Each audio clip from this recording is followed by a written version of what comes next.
Mm-hmm. My top, Tampa Bay, let's roll.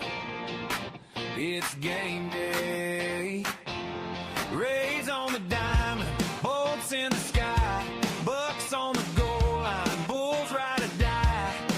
From the tailgate talk to the bright field glow, you know where to go. It's the JP Peterson Show.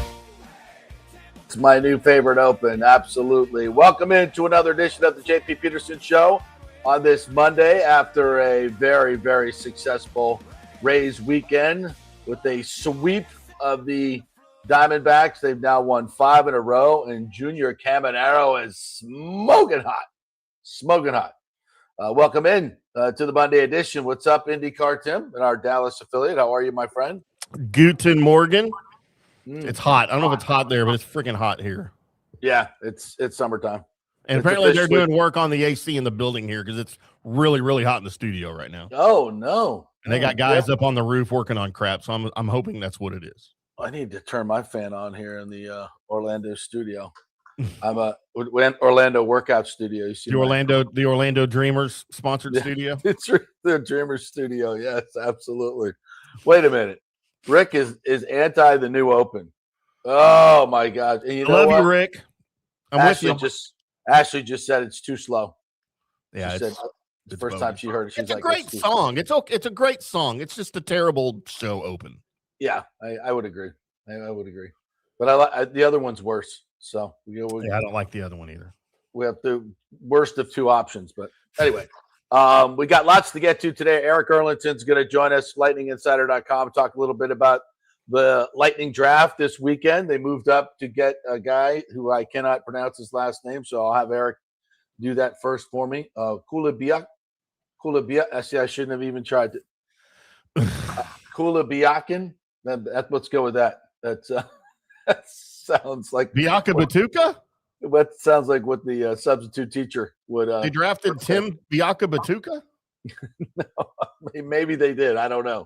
That's why I got Erik coming in here to tell us about the draft because I have no idea what's going on with the draft. I really can't get into my OJHL draft rankings each and every year. I don't know. I don't know if I have enough time to like get into all those. That's why we have Erik Erlendsson to do that stuff. So we'll chat with him.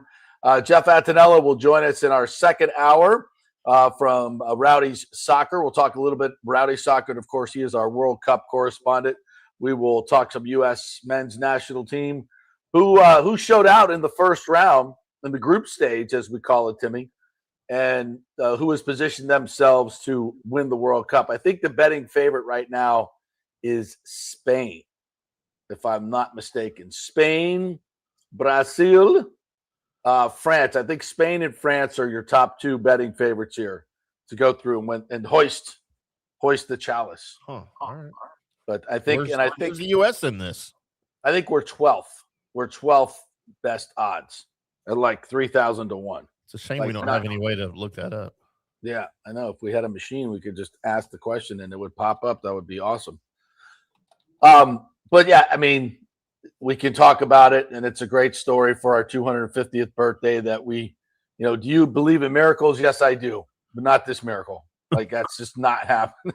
Sorry, Al Michaels. Sorry, Micah Ruzioni. Although that spot, I don't know whose spot that is, where they have Ruzioni in the bar, and he says, "Do you believe in miracles?" Yeah. And he walks out the door. That's a great spot. That's yeah. I still get chills when I see that. And I don't even give a crap about soccer. Yeah, that's a great spot. But JP, do you want your betting odds? Do you want your actual betting odds for the World Cup team? Yes. All right. What do we got left? Heading into the knockout stage, France at plus 300. Okay. Argentina plus 400. Oh, there's okay. Argentina. Yeah. Spain and England plus 700. Portugal 11-1, Brazil 12-1, Netherlands 16-1, Germany 20-1, and we get finally to the U.S. of the A 25-1. But maybe more importantly, U.S. is ahead of teams like Colombia, Belgium, Japan, Morocco, Mexico, Switzerland, Canada. Well, screw you, Canada, at 100-1. So that's interesting because we play Bosnia on Wednesday. And if we win that, we'll likely play Belgium. Mm-hmm. And we're rated higher than them in terms of odds. That's interesting. So we'll be favored in a round of 16 game. That's pretty amazing. Bosnia and Herzegovina are up there with Cape Verde, DR Congo, and Paraguay at 500-1. Yeah, but they got two teams, so that should be an advantage. Oh, who are we playing, Bosnia or Herzegovina? I don't know. They don't ever tell stupid non-soccer take idiots that we are. All right, so let's get into the Rays a little bit, Timmy. I don't know if you know this, but ever since we ripped the Rays lineup of not having protection for Junior Caminero, he's gone on a tear with Richie Palacio sitting behind him, which is a shocking development, right? Who saw that coming? Yeah. Now, Arestis will be in tomorrow to debunk the fact that pitchers don't pitch around Junior Caminero. They still are doing that. It's just he's starting to see a few more strikes and mistakes. I mean, you look at that pitch that they threw him yesterday. That was a meatball. 463 feet later, the longest home run of Junior's career. The Rays were off and running on a 5-1 win. They're fifth in a row. Now first place ahead of the Yankees, who lost to the Red Sox last night in dramatic fashion. I was peeking in at that game between watching my Dragon show. House of the Dragons was awesome last night, by the way. I got to talk about that later. I wonder if Eric's watching House of the Dragons. I know you don't watch it, so I'll have this. That's the Game of Thrones sequel. Yes, that's the Game of Thrones prequel. Yeah, episode 2 last night dropped. Season 3, episode 2. So does it still have a bunch of brothers and sisters having incestuous relationships with each other? Yeah, there's we were talking about this last night. They've gone away from the sex, and now it's just all gratuitous violence, just lopping off of heads. A lot of heads come off. Yeah, there's a lot of very gruesome battle scenes where heads just get lopped off, and then you see like the people, staring back at you, because there's a big thing back in the day. You would lop off your rival's head, and then you'd stick it on a spike at the front of your city or the front of your war camp, whatever. So you would vanquish them, and just to prove it, you'd have their head staring, eyes wide open, by the way, staring back at you. So there's a lot of do that. Yeah, I think, yeah. I mean, I've heard of some crimes lately that Ashley always brings to my attention.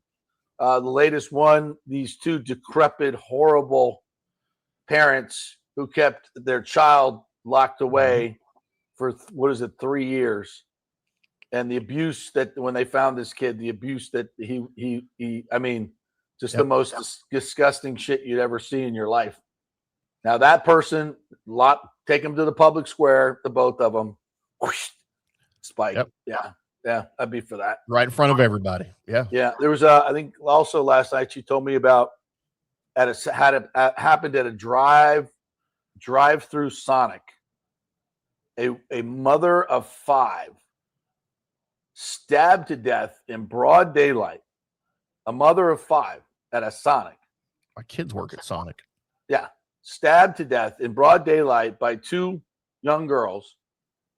And when they were taken away, they were smiling and laughing. Is this in Tampa? This is all happening in Tampa?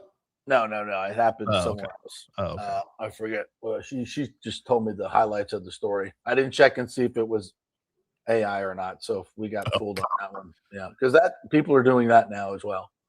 What's wrong with the world? Not cool. But getting back to the Rays. Just an outstanding performance by Junior Caminero, and he just continues to. I mean, the numbers that he put up just in the last 7 games, hitting .423, 7 home runs, 15 RBIs. 7 home runs, 15 RBIs in 7 games. Is that good? I think that's pretty good. The Rays are 31-12 at home. Best home record in the league. mean, you want to talk about a team that missed their park last year and is glad to be home this year? It's the Tampa Bay Rays, without question, especially when they walk in, like this past week when it's 95 degrees outside, like just brutal, absolutely brutal. And that's what they had to go through last summer, which is why the new ballpark is going to have a roof. By the way, Timmy, breaking news. So in terms of money being allocated to the Rays deal, yeah, that's done. Allocated by whom? The state of Florida. This morning, the state of Florida allocated $50 million in their budget. The governor signed the budget. And that $50 million is the first phase of the relocation of Hillsborough College in the Rays deal. Now codified and funded. Huh. So if you're, now this is not going to be, we won't get the 15 stories from the usual places that are going to, that are always looking for the negative story. Right. Because this is not that. This is just the opposite of that. This is actual money being allocated, the first of what let's hope is almost $1 billion investment. Yeah. That will bring home the biggest transformational sporting complex and, of course, mixed-use project in the history of Tampa Bay. So that's pretty big. That's a pretty big deal. That's a real big deal. Pretty big deal, right? I would For say. All the naysayers, this is never going to happen. No. Well, I mean, and and all the big guns are coming out right now. I'm having people, reach out to me in my DMs about, the Rays have done this in another market. The Rays have done this, trying to further poison the waters and try to get more negative stories out there in front of a vote. And this is, you can just feel that this is pressure from other markets, Raleigh, Durham specifically. This has become like trench warfare. Raleigh, Durham, Nashville, Orlando. These are all entities, well-funded entities that are heavily invested in this Rays deal going south. And you're going to see stories come out within the next couple of weeks. Oh, the Rays were talking to these people. The Rays were talking to, which, by the way, they have every right to do. Yeah. They have every right to be speaking to other markets. There's nothing that, this is what most baseball teams do when they're in a stadium fight.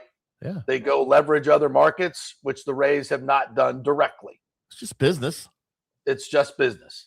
But notable that the Rays have chose not to do this and have chose to be totally committed to Tampa Bay, despite a lot of opposition from high places. And I mean, it's just not, this is not how I thought it would go. No. I knew it would get ugly politically, but this is taking it to a new level. And that's because there's billions and billions of dollars at stake here. And when billions of dollars are at stake in terms of profit and public money, the political knives get really, really sharp. That's when you get political heads on a spike. And I think that's basically what we're seeing right now. And it's going to get uglier. You watch. All right, let's talk some Lightning Draft and Lightning Hockey with our good friend Erik Erlendsson from LightningInsider.com. What's up, Double E's? How are you? I'm good. Good morning. How are you? I'm really good. I have to ask you an off-topic question. Are you into House of Dragons, Game of Thrones? Yes, but I have not watched the first 2 episodes of House of Dragons for season 3 yet. I know. I can't. Then we can't talk. We can't. I've been busy. Oh, I've been at I talked about last night's episode so bad. Now I can't. No. Yeah. Well, even my brother spoiled episode 1 in a way for me. So. Well, let me just tell you this. It's wildly beyond your expectations. You are going to love it. You are going to freaking love it. Which is good because season 2 I thought was a little disappointing. Yeah, I would agree. 100%. A big part of the Game of Thrones was the over-the-top just outrageousness of so many storylines and plots and everything else, right? Yeah. And I felt season 1 started that way and then tailed off. And I felt season 2 tailed off a little bit more. So I'm now interested to see that things are going back towards the Game of Thrones. they're paying it all off. They're paying it all off. If the first 2 seasons were the setup, oh yeah, okay, then we're getting the whole quickly. So you enjoy that.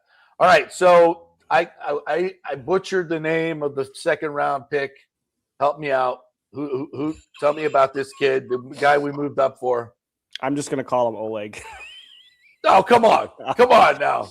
I don't have a pronunciation guide in front of me, but I will say the Russians are usually pretty phonetic. So Could it be Kulibiakin? I think that's what it is. That kind of rolls off the tongue, yeah. Kulibiakin. Hey, you might have to practice that because you might have to say the name in preseason. Yeah, I might. Yes, I might have to do that. So I just have to spell it. By the time I really got to do it, like when it's really important, not on this crappy show, but when it's really, really important, like I'm really getting paid to say the name correctly, I will have learned it. Trust me, I will have learned it by then. But and anyway, I hear he's a really good hockey player, and we got a bit of a steal. What are your thoughts? I mean, it's the draft. You never know, right? I know, right? Like this is not the NFL draft. These players that are selected this weekend, you're not going to see them outside of prospect camp and training camp, potentially even training camp for 2, 3, sometimes 4 years, right? So, in reading some of the so-called draft experts, they weren't thrilled with the Lightning's draft. In fact, I think they got among the lowest draft grades. They felt that picking, Kulibiakin where they did and moving up to him, they felt it was a stretch and a reach. So that's what people who live in that world were suggesting. We know that teams all the time have a much different draft list than anybody else. Everybody's is completely different, but obviously they felt good enough about him that they moved up, swapped a couple of draft picks or swapped a draft pick to select him. So, I mean, he's a highly skilled player. Like we're, a few YouTube videos floating around that you can kind of see some of the skill level of him. Obviously a big fan of Nikita Kucherov. He told a story about coming here when he was, a young teenager, and all he wanted to do was buy a Nikita Kucherov stick, and he spent all his money on purchasing a Kucherov stick. And actually got it autographed. He got Justin Williams because he was playing for one of the Carolina midget teams up in Raleigh, and Justin Williams was involved. So he actually got Justin Williams to get Kucherov to autograph it for him. So he's very, very excited, obviously, about the opportunity to meet Nikita Kucherov at some point. It could be this week if he comes to camp. We're not sure what draftees are going to be able to make it to camp at this point for development camp. But, there's a lot of skill there. The one thing that that I read about it was his skating needs to improve. It's just average skating. But we know, with Barb Underhill here, she's done some amazing work with the Anthony Sorellis, the Braden Points, and players of that nature. Connor Geekie, you're already starting to see some improvements in Connor Geekie skating. So I think that's the one thing with the draft philosophy of the Lightning is if you can find us hockey compete, hockey IQ, skill set, like they'll look for that things, and knowing that the skating can get better. There's always ways to improve the skating. So, I think they're excited about the skill set that he has. They don't want to compare him to Nikita Kucherov, but I think he's got a little Kucherov in his game in terms of the way that he can kind of make some plays. Well, if you're going to aspire to be a playmaker, that would be the one I would look to. No question. Anything else in the draft of any significance that we could talk about? I mean, nothing jumps out. I mean, they drafted a couple of overagers, 20-year-old defenseman, right-hand shot defenseman out of Slovakia. I apologize. I forget the names. It's okay. The goaltender they drafted, 6'5", 200-pound Russian goaltender. I think they've had some pretty good luck with 6'5" Russian goaltenders. He's playing for I forget who is now. I think it's Saginaw. Led the OHL in games played as a junior. Very raw, physical, athletic skills in him. Has to become calmer in his crease a little bit. It was kind of the scouting report on him. Faced a lot of shots. along the way. But as an 18-year-old coming in and getting that kind of a workload as an import draftee, that's it's a step in that direction. Late round pick. I think he was a 6th round pick. So we'll see that development. Goalies are always weird. Yeah. There's their own development path. I mean, look at Brandon Bussey, right? Yeah. What is he, 26, 27 years old? So he got his first chance. Ben Bishop didn't get his first chance. He was 25, 26. So everybody's sort of on their own developmental path. Yeah. So we'll see where things go. But I felt it was important for them to get another goalie in this draft, right? In the system, yeah. You look at what they have, Hugo Alnefelt didn't work out.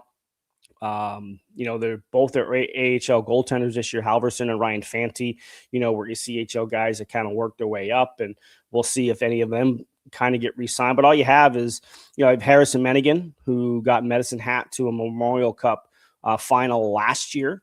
He just played his first year pro, but he played very limited time. And then Caleb Heil, who they drafted last year, who was on Team USA's World Juniors. You always want to have sort of the right balance of goalies in your system, because you never know exactly how they're going to develop. So the more of them you can have, and not too many, because there's only so many spots, but you kind of want to have a little bit of a steadiness and maybe some stunted selections through the years. I think that's why you see most teams will typically select one goalie per draft to kind of get it along that way. And, there was a run on goaltenders in this draft. I think it was the second most goalies ever selected. And I think it's the most in a 7-round draft. They used to have a 9-round draft. It's now 7. I think this is the most goaltenders selected in a 7-round draft this year. Wow, interesting. Erik Erlendsson joining us here, lightninginsider.com. Let's talk a little bit about the offseason. It looks like Corey Perry and Oliver Bjorkstrand will head to free agency, opening up a couple of forward spots there. Your thoughts, and Sam O'Reilly coming to the development camp. We've talked a lot about him. What are your thoughts on how these other spots will be filled? And is there a big signing on the horizon? I mean, looking at the salary cap, it would probably suggest that there's going to be a big signing of some sort, right? Well, I mean, you might get a Kucherov extension on Wednesday. I wouldn't be surprised if that happens relatively quickly on July 1st, because he's eligible going into the last year of his deal. So we'll keep an eye on that as the day goes on Wednesday. And that could take him, you think, from 9.5 to 12? Maybe higher. Maybe higher. I mean, I'm not saying he doesn't deserve more if we're looking at the market, but I was hoping for something better. Yeah. Well, I mean, just again, what I wrote at the end of the season, if you go off of percentage of the cap, like I think if you compare his last contract that he signed at 9.5 and percentage wise go with what the cap is going to be next year, it comes in around 13 million. So that's why I'm thinking that's sort of the range that it's going to end up being, depending on the length of it. I don't, we'll see if they sign him to an 8-year deal, and I wouldn't be surprised if that's the case. Actually, I think it goes down to 7 now, July 1. 7 is going to be the max contract term that you can sign. So we'll look for that one. Certainly their name has been linked to John Carlson. Right, you lose Darren Radish, so John Carlson, veteran right hand. They got to fill something there. Yeah. His rights were traded to Carolina at the draft, but that doesn't necessarily mean that he's going to sign with Carolina. That just gives Carolina the negotiating rights, for a couple of days. So we'll see if Carolina gets him to ink. I don't know, if that's the case. But the Lightning will certainly have some interest in Carlson, right shot defenseman, maybe somebody who could work on the number 1 power play unit. Yeah. As a righty, I think we all know that Nikita Kucherov needs a right-handed shot either across the ice or at the point. And right now you don't really have either of those guys. So I think that's the one area you really kind of have to look at in free agency. The other thing to keep an eye on is, all these rumors swirling about Zach Werenski from Columbus, the Norris Trophy winner. I mean, the Lightning have legit interests. There's no doubt. I think every team would. I think the Lightning could try and push hard to try and find a way to bring a player like him in. I just don't know if they have the assets. Like, if you look at what Quinn Hughes went for when Minnesota acquired him, I don't know that the Lightning have those kind of assets especially for a guy that has 2 years left on his deal. But there's legit interest there. I know a lot of people have asked me about it on social media, and you've kind of seen the Lightning linked to some of these discussions. But, players like that don't get traded too often. I know he's sort of hinting that he may not re-sign with Columbus. I think you're seeing this for a few different guys around the league now, right? They want to win. Yeah, they have a little leverage. Yeah, so we'll see where things go with Werenski. Certainly, again, there is interest. I just don't know if there's the asset pool that the Lightning have to acquire, because it starts with Sam O'Reilly, and it probably means a guy like, you might have to trade a JJ Moser, right? Like to get that to happen. So, we'll see where it goes.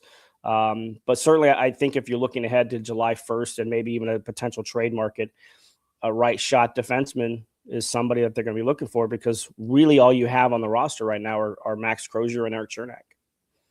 Yeah. And it's like, we kind of need it. It's a must have, all because of the uncertainty with Hedman, right? We just, you don't know what you're going to get. I mean, I hate to say that, but we all hope that he returns to form. It's not like he's 27 though. This is a different deal.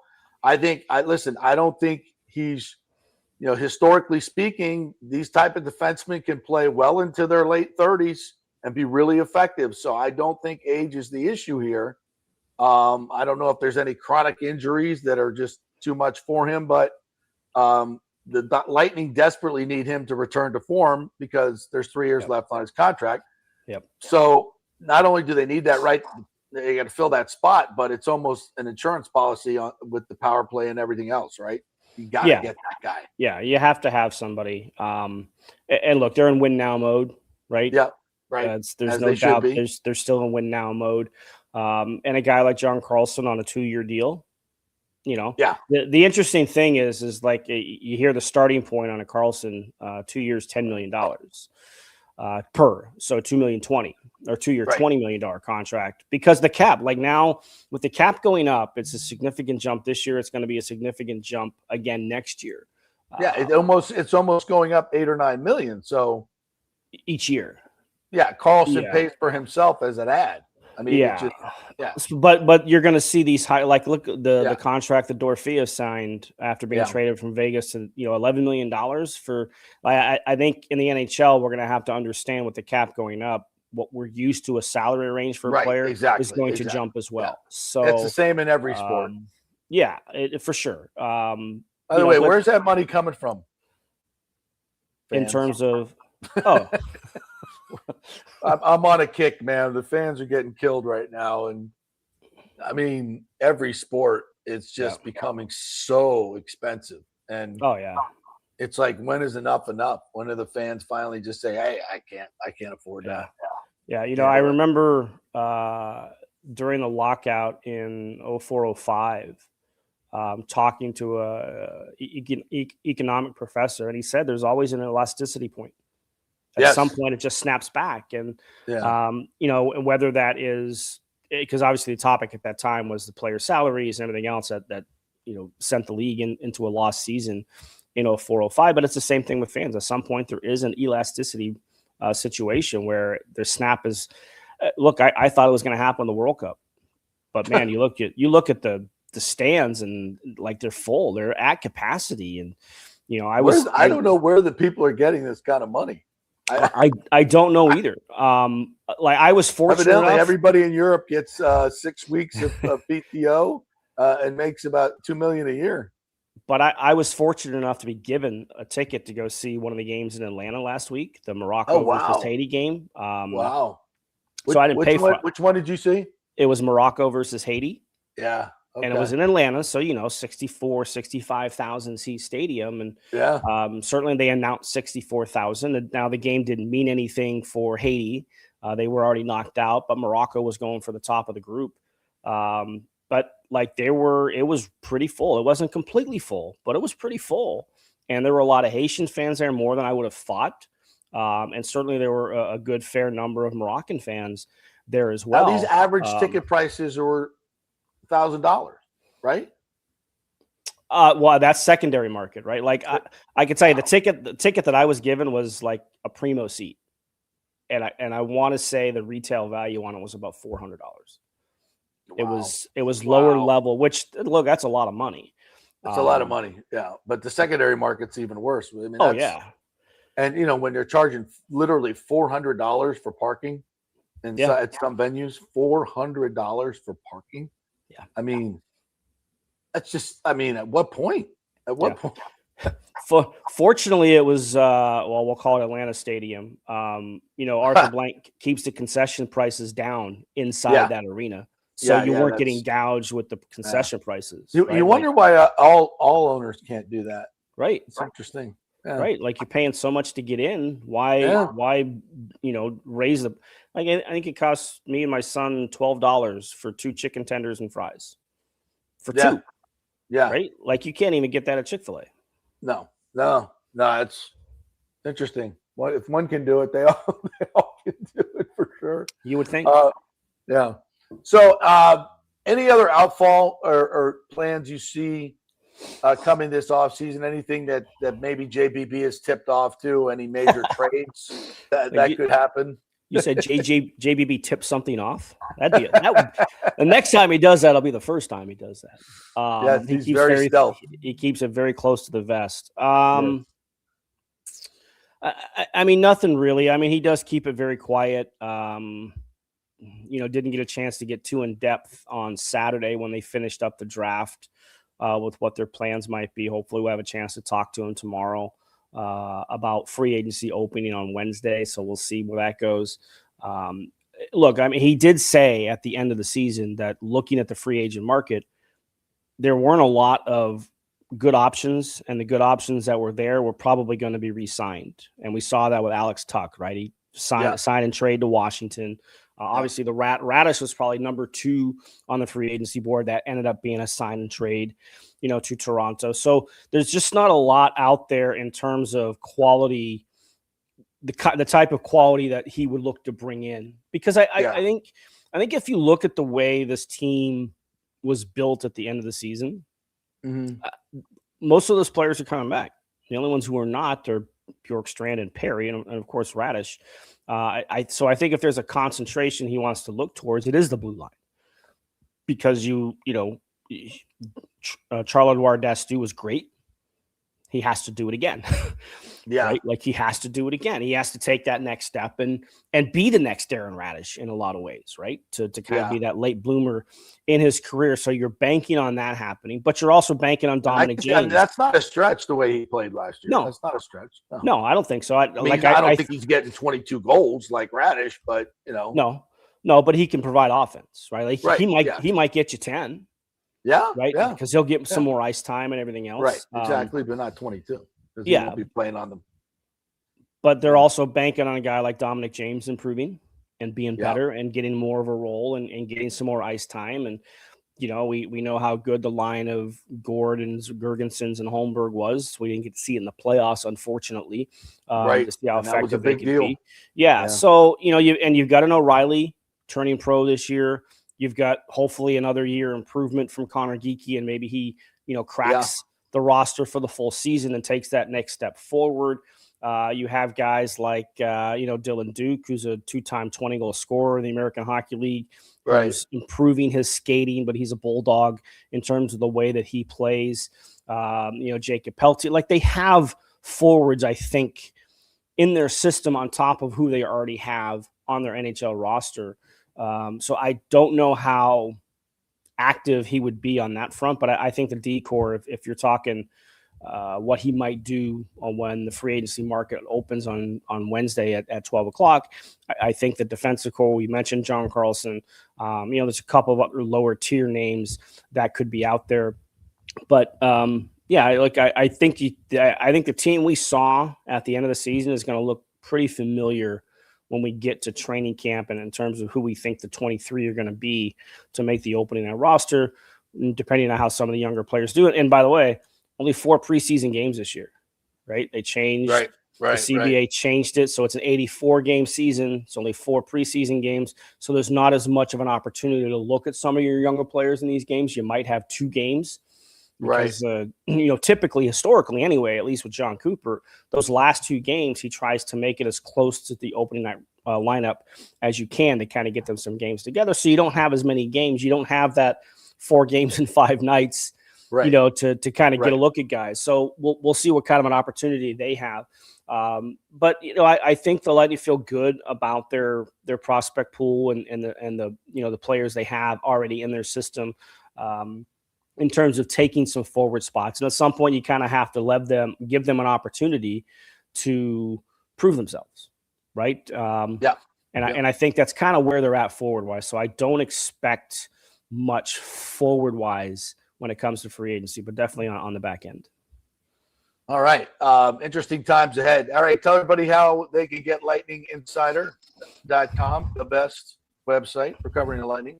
Yeah, you can see the website right there in the graphic, lightninginsider.com. There's 2 plans. There's a monthly plan. There's a yearly plan, $49.99 for a year, $5.99 per month. The next few days will probably be a little noisy, and then it's going to go quiet for a little bit until we get closer to the start of training camp, which should start, I think, a little bit earlier than normal. I think I saw the regular season is scheduled to begin September 29th.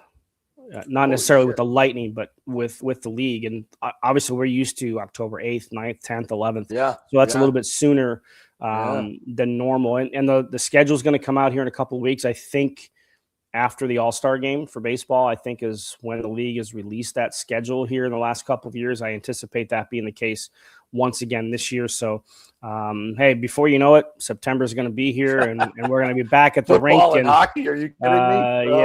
It's going to be great, and the Lightning have an opportunity again to be one of the top teams in the league, I think. Yep, I think so. No question about it. All right, Double E's, appreciate you, man. Thanks. All right, buddy. Be well. Catch up on Game of Thrones. We'll talk next week for sure. Now, all right, now I have a House of Dragons buddy to chat with. I don't know what y'all are doing. Yeah, it's good stuff. Don't you know there's reruns of Seinfeld that's on that you could be watching instead? People still watch that stuff, right? I watch it every night. All the time. Even though you've heard the same joke 50 times. Still funny. Still funnier than House of Dragons. Well, I hope so. I mean, lopping off heads like every 30 seconds. So I might have to try. Yes, I would say Seinfeld's a nice pick-me-up compared to that for sure. No doubt. I might have to check it out. All right, we'll take a quick break. We'll come back and we will. I got some interesting Baker Mayfield for you guys. I think Baker's tone has changed a little bit. I think it's changed a little bit. Very interesting. Yes, we are brought to you by the great folks at Genesis Tampa. I drive that GV70, folks. It is the one everybody's talking about. You've seen the commercials for the World Cup, the GV70, 300 horsepower, great performance, great luxury at a cost that will blow your mind, especially if you're getting a used one like I did, 2023 model. That they made me a fantastic deal. They're making deals at Genesis of Tampa, folks, and you can also get free gas through October. Go to genesisoftampa.com or just stop on by 801 East Bay, Genesis of Tampa. Back in 3. Pitch Roofing believes giving back is part of doing business the right way. That's why they proudly offer exclusive discounts to those who gave the most to our communities, including veterans, first responders, seniors, and teachers. And for listeners of the JP Peterson Show, there's even more good news. Pitch Roofing is now offering a special discount just for fans of the show. With so many roofing companies coming and going in Florida, it's important to choose a contractor you can count on long after the job is done, especially when it comes to honoring your warranty. Pitch Roofing is built for the long haul with a reputation for quality, transparency, and standing behind their work. Whether it's a repair or a full replacement, their team delivers honest guidance, quality workmanship, and no high-pressure sales. Call 727-67-PITCH, 727-677-4824, or visit pitchroofing.com to schedule a free estimate. Pitch Roofing, roofing done right. Big thanks to Italiano Insurance, the great folks over there. They will soon be part of Gallagher Insurance. A little name change, but same great folks, same great customer service you've known for over 65 years. They do all the work. You save all the money. ItalianoInsurance.com at 813-877-7799. Hey, guys, you already know that Riveters is the best sports bar in all of Tampa Bay, but now it gets even better for Rays baseball season. During all Rays games, check this out, $6 Tito's, $6 Jack, $6 margaritas, all during Rays games. Are you kidding me? And that's always a great pour from the great bartenders at Riveters. Great service, great food, everything is fresh, nothing is frozen. And let me tell you, if you want baseball and wings, you will not find any better than Riveters. Their sauces, like the blue cheese and the ranch and everything, is handmade, and the wings are big and they're perfect. Wings, baseball, Rays, Riveters. It all comes together during baseball season. Once again, in addition to all the great food and service, you get $6 Tito's, $6 Jacks, $6 margaritas. It's time to celebrate. Baseball season is back, and celebrate at Riveters. You know where it is, right there on Dale Mabry, just north of 275, just south of the stadium. See you there at Riveters. Hey, the Golden Diamond Source wants to be your family jeweler, so don't wait any longer to find that one-of-a-kind perfect engagement ring for that special someone in your life. At the Golden Diamond Source, they can design anything you want personally. The Golden Diamond Source can help you trade in your old broken jewelry and use it towards a new purchase as well. And with gold prices at record high, now is the best time to do it. They only sell natural diamonds at the Golden Diamond Source, so if it's a real love, it should be a real natural diamond. Don't start your relationship with a fake diamond. Bad idea. And with the Golden Diamond Source first-time buyer program, you can learn all about the 4 C's in all the different shapes and styles. And they are able to show you a huge selection of inventory to choose from. And don't forget, 0% financing for up to 5 years. If you finance $5,000, it's only $83 a month. Make sure it's a Golden Diamond Source diamond, 3800 Almerton Road, always online at goldendiamond.com. It's a love you give only at Golden Diamond Source. Hey, JP here for Genesis of Tampa and the Murphy Auto Group.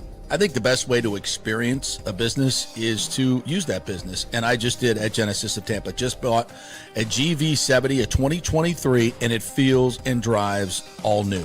It's an absolutely fantastic car. The technology, the comfort, and the price, absolutely outstanding. Frankly, I never thought I could get into a car like this, but they made me a deal I could not refuse.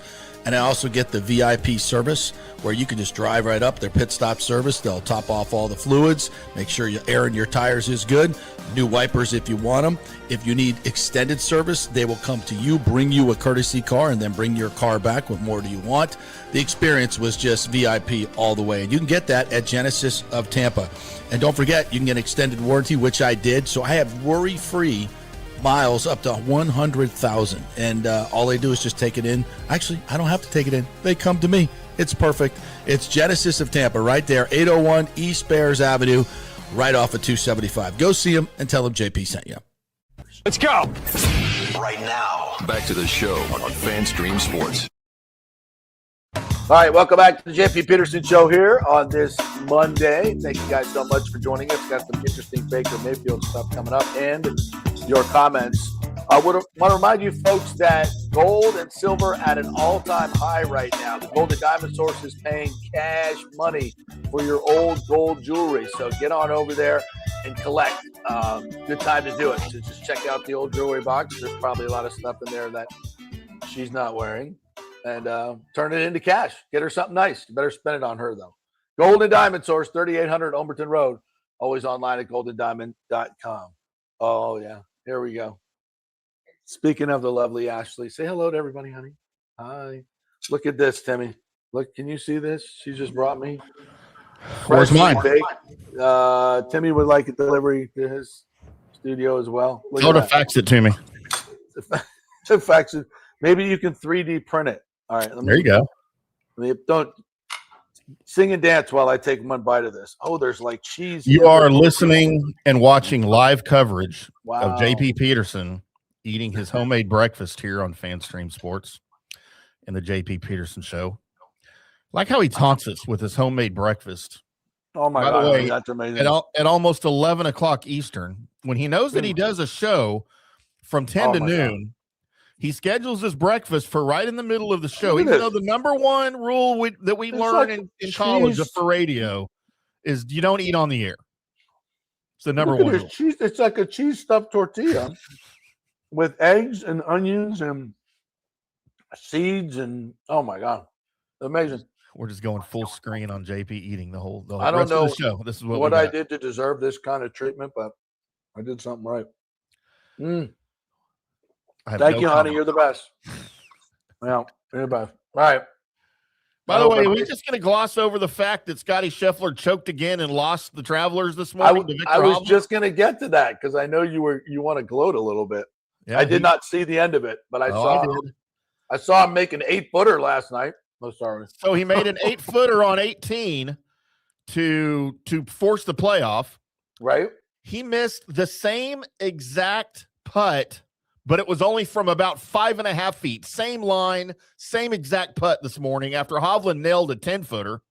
For Scotty birdie? had to- for birdie. Scotty had this on the first playoff hole. Scotty had to sink his 5-footer, 4.5-footer, the same line and everything as last night.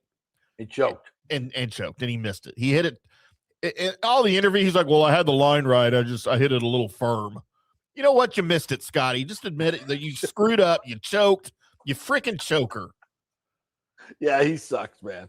He's terrible. Hey, I'm telling you, my prediction, it's coming true, is that he'll never win another PGA tournament event again. Since the first tournament of the season, he hasn't won, and he's got 4 now runner-ups. I can't keep track of your ridiculous takes. It's like one just more ridiculous than the next. My Lord. I mean, it's not my fault he sucks at golf. Did you double up on the Jaeger this morning? And how in the world is he still the world? Golf rankings suck too. Golf rankings suck almost as bad as the World Golf Hall of Fame. As your That's takes. another fucking joke. Jesus, I'm on a roll this morning. He They should never suck get almost in. as bad as your takes. He should Yes. never get into that, whatever that false Hall of Fame thing is. Give me a break. Alejandro says, good morning, JP and Petermans. What a weekend for the Rays. Back in first place, the Rays sweeping the D-backs. It was amazing to see. I saw Nolan Ariando twice, Friday and Saturday games. He says, I went to 6 games last week of this homestand, and what a success. It was 7-3 by winning the National Series, splitting the Royal Series. Yep. You did it. You did it, bro. And then Junior, been on a heater, and it truly started with the 3-homer game against the Royals. I was there in person, and you almost saw a no-hitter, too. They didn't freaking bring Kimbrel in. Just leave him in for the no-no. For God's sakes, you would have seen a no-no and a 3-home run game, which had never been done in the history of Major League Baseball. So with that on the line, we pulled the guy that was just dealing. I never understand. By the way, Rays fans, Tampa Bay Rays fans all across the planet and the galaxy, you're very welcome for that Texas Rangers sweep of the Blow Jays over the weekend. That's right. Well done. You're very welcome. Yeah, and how about the Red Sox sweeping the Yankees? And that finished last night. They scored 3 runs in the bottom of the 10th. Almost got no hit. Yeah, they almost get no hit by Sonny Gray, who was dealing. And then the Red Sox just botch a relay throw that gets the Yankees going. Just terrible defense by the Red Sox in the 8th and the 9th. And then the Yankees give it back too. They screw up a play, and then they give up 3 in the bottom of the 10th. Just a lot of shoddy defense by both teams, but either way, it was a pretty dramatic game with the possible no-no by Sonny Gray. But hey, Rays are 2 full games up over the Yankees now. I mean, I've got one. I'm showing 1 game up. 1 game up? Okay, 1 game up. At this point of the season, you'd have told me before this season started, the Rays would be in first place in the East. Heading into and July. I've almost buried the Blue Jays. I mean, ahead of the Yankees. Blue Jays are 10.5 back. Yeah, I mean, they are just killing them. And now this tremendous trio that Orestes talks about and identified from the beginning of the season, Aranda, Diaz, and Junior are as good as there are in the league in combined RBIs. I think they sit number 2. Number 2 in the league in combined RBIs for trios. Now, the rest of the lineup has just been dog meat, but whatever. they're getting it done. They're getting it done. And if they add a couple pieces here in this terrible American League, I mean, this may be their best shot ever to get back to the World Series. And who'd have thunk that? You got to go through those 500 Texas Rangers, though, who are half a game in front of the Mariners for first place in the West. A lot of garbage out there. A lot of garbage. And the Rays are at the top of the heap. I don't know what that means. Yes, and let me reiterate that Ron DeSantis signed the budget today, allocating $50 million to Hillsborough College to move. $50 million. That ain't chump change. So the ball is rolling. This Rays deal is getting done. So as we go into some other comments here that I need to address, Danny Boy says, good morning, gentlemen. Hope you had a great weekend. Very intrigued on the Raleigh situation and their comments over the weekend, thinking they can maybe poach the Rays to Raleigh. Yeah. Raleigh is not a sports town. They have like 500 people in the city. Nobody cares. Okay, that's another horrible take.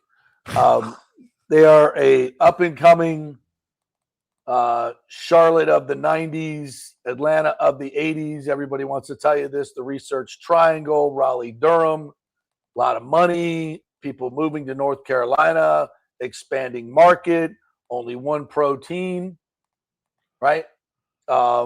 Very attractive for baseball, very well organized, have been very well behaved, unlike the Orlando market that always likes to be yapping.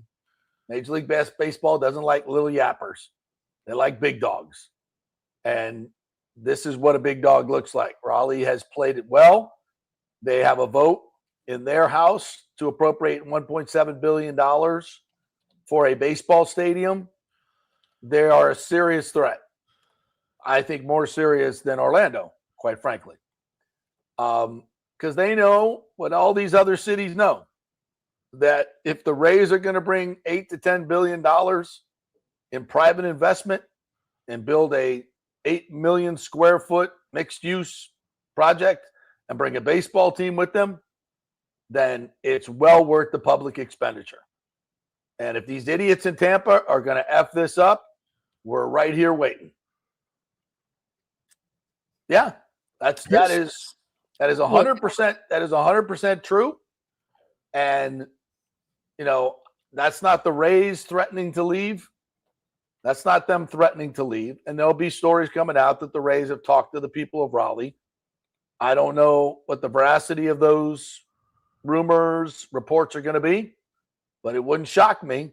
And it's certainly not out of the realm. Every other sports team does this when it comes down to the vote getting time. And everybody wants leverage. And I'm not saying this is something that the Rays are orchestrating. Trust me, it comes from the other side. Raleigh, Nashville, I'm sure all of these groups are reaching out to the Rays on a daily basis. On a daily basis. Do you pick up the phone and say, hi, what's up? Oh, yeah, we know who you are. Nah, we're focused on Tampa Bay. We're going to get this done. What happens if? Well, we'll cross that bridge when we get to it. Oh, really? Oh, well, that sounds great. When the time is right, maybe we'll have that conversation. But right now, we're focused on Tampa and getting this deal done. Thank you for your interest. There's nothing wrong with that. Here's the issue I have with Raleigh. And well, I guess it's a North Carolina issue. Raleigh and Charlotte are about 170 miles apart. What's that, a 2.5 hour drive? Mm-hmm. And they're competing. They're competing for franchises now. Yeah. Charlotte ended up with the football team and the basketball team. Raleigh somehow ended up with the NHL team. Now somebody is going to want to put an MLB team in North Carolina, but you've got Charlotte and Raleigh that are taken away from each other. Like they're competing. Well, only one's going to get it. I know, but only one's going to get it. And a natural balance would be the baseball team going to Raleigh. Yeah. From a state balance point of view, you know, and if you ask, well, which place is better? I don't know the demographics, you know, right off the top of my head, but I could tell you they're pretty damn similar. Charlotte's bigger, obviously, but the fact that Raleigh has only one pro team, and NC State, of course, and Duke, which are, these are major programs that suck up local dollars. Yeah. They're not pro teams, but they're pretty damn close. They're big deals in North Carolina. So it's not like Raleigh has just got one thing, the Hurricanes, and that's it. No. NC State and Duke are big, big athletic commodities in the state of North Carolina. Huge followings. So it's not like you're coming into no competition, but I know MLB loves that market. They love that and covet that North Carolina market. And the Braves now, with their new stadium situation, are not going to be a hindrance as maybe they once were to putting a team in North Carolina. Right. They're doing just fine. So I think everything sets up for that, whether it be expansion or a relocation. I think it's a much more attractive market than Orlando, frankly. But Major League Baseball's plan, in my opinion, is to have a team in Tampa Bay. And, I don't believe that they believe in the Orlando market whatsoever. It's just, I just think they would think there's better markets than Orlando. There's better markets. And I think Raleigh-Durham's one of them. So you're going to hear a lot about it. But again, Tampa Bay is the focus of Major League Baseball. Tampa, this Hillsborough County site, is the focus of this Rays organization. Do not get that twisted in any way. Are other people calling? I don't know it for a fact, but people on both sides have in other markets. I've gotten DMs from Raleigh-Durham. I've gotten DMs from Nashville baseball that, they're all monitoring the Rays situation. And have they had official contact? I don't know. I can't report that. Would it shock me if they did? Hell no. It would shock me if they didn't. Yeah. It would shock me if they did. Like, if you're a municipality in the business of bringing baseball to your city, if you're not calling the Rays every single day, what are you doing? What are you doing? I mean, it's a great situation. Who wouldn't want to bring this group to your city with all that private investment and a baseball team? That's why I keep telling you people, there's 10 cities knocking down the door at this opportunity. And we would be absolute idiots to F this up. Absolute small-minded idiots to screw this up. And that's why I think all this information about the Raleigh thing is important. And it's not just Raleigh. There's lots of good markets, and they are going to be aggressive in this time. And they're going to try to F up this deal every way they possibly can. And it's incumbent upon our media to figure that out. Where's the opposition coming from? Is it agenda-driven? Is it well-funded? Is it organic? So far, you've reported like it's all organic. It's not. It's not. It's too obvious. So, but once again, all it takes are the elected officials whose charge is to not be affected by any of that BS. Just look at the deal and vote on it. All the ancillary reports out there of this guy talked to that guy, this guy did this, these people sent a mailer to this person, blah, blah, blah, blah, blah. It's meaningless. What do the numbers tell you? All that stuff is agenda-driven propaganda. Some of it might have happened, pieces of it might have happened, but it's propaganda. And it doesn't matter. Does the deal work for your constituents? Is it the best investment of public dollars? And overwhelmingly, the answer to that, or factually, is yes. Yes, this is an incredible deal with incredible return to the taxpayers that we will never get another shot at, that 10 other cities are begging for. I can, as an elected official, no matter what I feel about public-private partnerships or whose politics are better than whose else politics and which person more than anything else, do the numbers support this being a great deal for your constituents? It's going to bring them jobs, much-needed jobs, economic activity, tourism dollars, all that. It's overwhelmingly, objectively a huge yes. So that's why it's going to pass. That's why it's going to pass. In my humble opinion. Everybody wants a piece of MLB right now, and the Rays are in a prime spot to just keep what they already have. That's all you have to do. Just keep what you already have. Don't have to start. Because we'll all be talking about getting it back, how we get it back. And trust me, getting it back is way harder than keeping it. Way harder. You don't know what you got till it's gone, JP. It applies to sports franchises and love. Danny Boy said this pretty much reminds me of Tampa Bay in the mid-'80s and '90s with Raleigh. This time Tampa Bay in the position of trying to keep the team and Raleigh in the Tampa Bay's position. Yes, exactly. Exactly. How many times do we get used? Yeah. Yeah.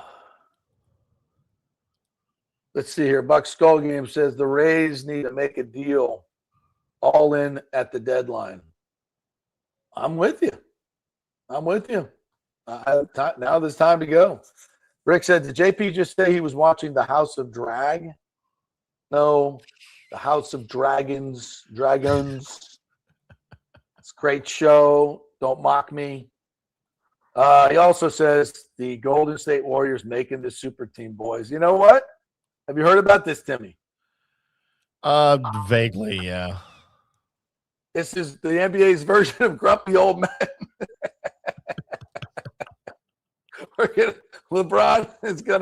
Draymond's gonna take less money. LeBron's gonna take less money, like a $15 million veteran exception.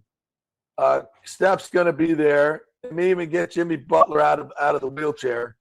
So they're gonna have Draymond and LeBron and Steph. Well, definitely the two grumpy old men. Yeah. And that super team. And so what are they? Are they going to like appeal to a certain demographic of OGs? Like, this is my team now against the young Bucks. Hey, you can sell me on that. That's a nice marketing piece. I can see that coming. Absolutely. Warriors versus Spurs. Oh yeah. Thunder. The youngins against the oldens. Yeah. Ridiculous. Yeah, well, I think they can lean into that. Please tell me LeBron's retiring. He's retiring, right? There's no way he's playing another year. I just spelled it out for you. You can be relevant one more year in your life, and he's not that. He hasn't been relevant for 10 years. According to the Tim Ham show. Yeah. Nobody cares about him. Everyone's waiting for him to move on. In the real world, that's not how it works. I'm trying to get back into the NBA, and I need him to be gone so I can do it. I want to put that off another year. I know, but what I just described is happening. You watch. Thomas Casper says, why not re-sign Corey Perry? I thought he played a role, but I'm not saying it's quite the JPP Bucks bringing in JPP. Like, that's gonna go down. That's one of the most embarrassing moments in franchise history. And I hate to say that because I love JPP, but man, that was a moment of desperation that I don't think gets enough credit, to be quite honest. I don't think Jason Light wants that to be part of the historical record, if I'm being completely honest, right? And then having one of your linebackers coach go to the mic and say, yeah, we're kind of hoping he gives us a little emotional lift. I'm like, whoa, really? That's where we're going? Wow. Okay. But that happened. That actually happened. And me and Reynolds, I got to get Scott Reynolds on this. We have to have a heart-to-heart about that whole thing. That doesn't get enough play, I don't think. Anyway, let's take a break. We'll come back on the other side, and we'll get to the Baker Mayfield interview. Wait till you hear this. I think it's a different sounding Baker Mayfield. I'm wondering what has happened in the last week, 2 weeks. Something positive. Hey, we're brought to you by the great folks at Italiano Insurance, soon to be AJ Gallagher Insurance. That means you get the same Italiano Insurance, small town, great customer service, right? Small company, great customer service. And you get the mighty might of the AJ Gallagher folks who bring more options to the table for your insurance company. So this means they'll even have better options for you in terms of saving money and better service. ItalianoInsurance.com, soon to be AJ Gallagher Insurance. Back in 3. Well, the folks at Third Generation Plumbing and AC want to say thanks for making them so dadgum busy. Of course, advertising on your favorite Tampa Bay sports talk show helps, but it's their incredible customer service, honesty, and integrity that have earned them tons of 5-star reviews. And now you could be part of the team at Third Generation. Yes, they are so slammed, they need to hire more certified AC technicians and plumbers. It's a great family business to work for. My buddy John Rodriguez runs an old school family business since 1995. They pay well, give you all the holidays off, and they offer great benefits. No cold corporate atmosphere here. You're part of the family. If this sounds cool to you, call them and apply at 813-961-8024, or you can email your resume in at thirdgenerationplumbing.com. Just go to the website, you'll see the button, email them, or call them at 813-961-8024. And don't forget about the $169 yearly maintenance special. It's a no-brainer, guys. thirdgenerationplumbing.com, and they also do AC. Ciao, Paolo Tini here, owner of Caffè Paradiso, voted number 3 People's Choice Award on Open Table. I want to thank all our loyal family of customers that have been enjoying our great traditional Italian dishes we make from scratch every day. It's a great family story we're proud of. Our family moved from Rimini, Italy in 1984. My dad, Caesar, started Donatello, and that's where I got the start in the restaurant business. I started Caffè Paradiso on South McDill in 1995, and we've been there ever since. From our traditional ossobuco, a veal slow roast for 4 hours, to our daily fresh catch, the Gruppo Paradiso, with a piccata sauce and lobster claw meat, homemade pasta like lasagna, farfalle salchicha, which is a bow tie pasta homemade with fresh sausage. Hold on a minute, JP's favorite. I love it. So come and have a glass of wine with me on South McDill. Get a reservation on Open Table and see all our 5-star reviews. Ciao, see you soon at Paradiso.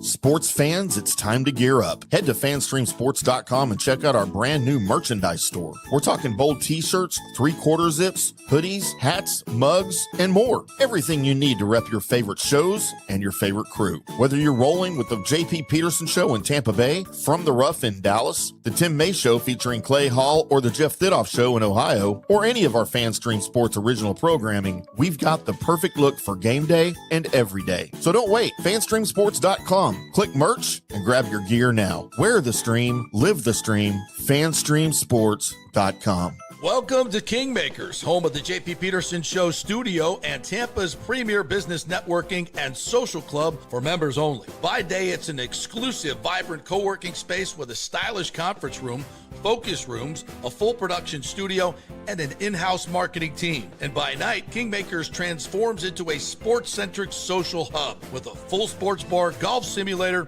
and exclusive events. For young entrepreneurs and seasoned professionals, it's the perfect place to work hard, play hard, and make big moves in Midtown Tampa. Close the deal, celebrate the win. Only at Kingmakers. Become a member today at kingmakerstampa.com. Your business, your club. Hey, JP here for my concierge medical professional, Chris Lugo, PA. You've heard him on the show for a couple of years where he shares invaluable medical, nutritional, and supplement advice. With Chris, it's like having a medical provider as your best friend. What I love about this concierge service is the convenience and support he offers. I can text or call him 24/7 with any questions or concerns, and he'll promptly call in a prescription if needed. No office visits or copays required. It gives me peace of mind knowing I have someone genuinely invested in my health, not just focused on insurance profits. And the best part, the Bay Area Modern Medical Center's personal concierge service is more affordable than you might think. Don't let insurance companies dictate your health care. Take control of your health and wellness today. Visit BAMMC.com for more information and to schedule your initial free consultation. Empower yourself and take charge of your personal health with BAMMC.com. Let's go. right now. Back to the show on FanStream Sports. All right, welcome back to the JP Peterson Show on this Monday. Hope you guys had a great weekend. The Rays certainly did. Back to first place. Rasmussen was awesome yesterday, and Junior with the 463-foot bomb, and the Rays are back in first place. Hey, thanks to the great folks at Cafe Paradiso, the #1 Italian restaurant in our home. Number 3 on the open table list. It's the best in the business. There's a lot of good new restaurants out there, right? This is the best of the best. Go to Cafe Paradiso on South McDill right there and enjoy some of the best Italian food you will ever have. Endorsed by the great Tim Ham, by the way. It's amazing. Yes. Come on. All right. I'm going to get back to some of our great commentors. Kurt Thorson says, JP, I dig the cap. Yes, I'm wearing the Rays official cap, courtesy of Ken Babby. Thank you. A great sweep versus the 98 expansion partner in Arizona. No city council till 7/16. Yeah, I think we're going to have a little backup on that vote. Speaking of which, Clendenin torched Michael St. Pete troll Cronin on Facebook and his BS claims. Loved it. You know what? I have not seen that, but I have been obviously very much privy to the social media war between the St. Pete cronies, Cronin, and a bunch of other loudmouths, trolls. And, yeah, it gets rather interesting at times and boring at others. But, yeah, Clendenin. And this is the thing. You know, these trolls come out and they say all this bullshit. And they say, oh, JP, you don't know anything. You don't know what you're talking about, blah, blah, blah. You know, blah, blah, blah, right? And then Clendenin says the same thing I'm saying. And they can't really say that to him. Oh, you don't know what you're talking about? Well, he kind of does. He's in all the meetings. So he knows exactly what he's talking about. You don't know what you're talking about. So there you go. Yes, I love it when that happens. He also adds, we're back in first. The Rays need to be the #1 seed and skip the wild card round entirely. Yankees being 4 games swept helps.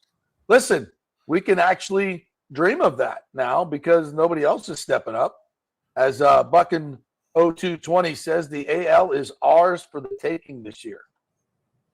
Then there's this, and I think you have an accompanying photo. Tim? Boston, yep. John Hill says, Boston Red Sox pitcher Gray, please wear your baseball cap correctly. You'll look like a clown. No I've seen this before. Not. This is Bartolo Colon used to wear his hat like this, and I don't understand it. That can't be comfortable. And he's adjusting it all night long. He couldn't get it in the right spot. Yeah. And he looked like, I mean, I kind of dug the whole vibe last night. You see him? He looked like, the uniform was like too big for him. Everything wasn't, tight. He's not wearing any eye black, stuff going on. Just pretty much, hey, I'm in my uniform. I'm just going to come out here and deal like a witch, which he did. I hate the crooked hat though. I don't get it. You think I don't even know if that's calculated. Oh, it's on purpose. No, it's on purpose. I think he's just like. You think he's just disheveled? I think he's just generally disheveled. Yes. And people are like, wow, that's not all buttoned up. Wow. I'm like, yeah, most guys used to look like that. That by the end of the game, I mean, that's where Pete Rose's hat was and nothing but dirt all over his uniform. Well, that's from running into the catcher. He had an excuse. Buckin 0220 says, obviously historic, but the Durham Bulls are one of the most popular AAA teams as well. Yeah, they pull. They really do. They draw. Baseball would be a huge success in North Carolina. I actually did. This was back in 1995 and 1996, Timmy. I worked for 2 years for the ABC affiliate in Greensboro, North Carolina. Yikes. And yeah, it was interesting. And they wanted, and we were in the Greensboro, High Point, Winston-Salem, what they call the Piedmont Triad. Yeah. Okay. It's where Wake Forest is. It's got a great ACC vibe. High Point College, Greensboro College. It's but they have nothing. The closest professional team was the Charlotte, which was 170 miles away, 180 miles away. So they wanted a baseball team. So I said, well, why don't you send me to St. Petersburg, wink, wink, and then out to Denver, where they've just acquired expansion teams, and we'll see how baseball has developed the area, helped spring development, what type of community benefits are we looking at here. So my news director actually bought it, so I got to equip both those places. And we sat down. I remember I sat down with the Rockies owner. Like, I forget who it was at the time, but it was like a really big deal to get this guy on camera. And he came down, we went to Coors Field, and I interviewed him right there in the stands, and he told us how it's transformed lower downtown Denver. And that is a incredidible story of the effect of a baseball team. And that was in 92, I think it was 92, I think it was 92. And just incredibly, that's community impact. And it's happened a lot of it. It didn't happen as much, obviously, at Tropicana Field, although, the city of St. Pete blew up during that time. So I guess, people don't really attribute it much to the Rays, as much as we should, to be quite honest. But, I mean, the explosion in downtown St. Pete is evident in terms of the buildings. And that all started happening when the Rays started playing in St. Pete. Right. Being completely honest. So, yeah, it does kind of work. All right, I want to play this Baker Mayfield bit here, Timmy. Okay. You guys tell me if this sounds like the same interview we heard 2 weeks ago regarding his contract. Situation with Tampa Bay. You made yourself an icon there. Your family's entrenched. How important is it that you get this done? I would love to be there. I think both sides want to get it done. Now it's a matter of finding that middle ground and what makes both sides happy. But we've, like I fell in love with Norman, our family. We fell in love with Tampa, and it's a great place to raise kids and be around. So regardless of what happens, I think we'll spend our off seasons there. Obviously, it's a little brutally hot, but it's good for training.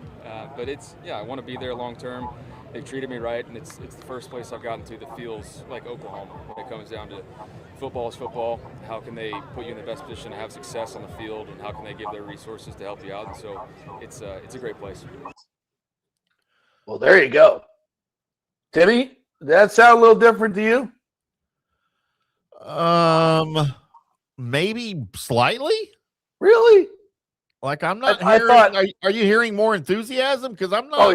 Oh yeah. I'm hearing a guy that's trying to say all the right things right now. Is what I'm hearing. Well, I think that's not what we heard a couple of weeks ago. No. It was like, we're not even close. It was very businesslike. There was no mention of there was no warm and fuzzies about the area and we're gonna live long time. We didn't get any of that. This to me was a complete 180, and it tells me that I think with all the press that has been done in the last 2 weeks and all the shows. And everybody, we've talked about it ad nauseum. National shows have talked about it. And I think everybody agrees that, what are you doing? Like, Baker's perfect for Tampa. Tampa needs Baker. What are we doing? Like, this is the most obvious match in football heaven. Like, let's both sides get this done. He wants to be there long term. He's played extremely well since he's been there, despite injuries and offensive coordinators.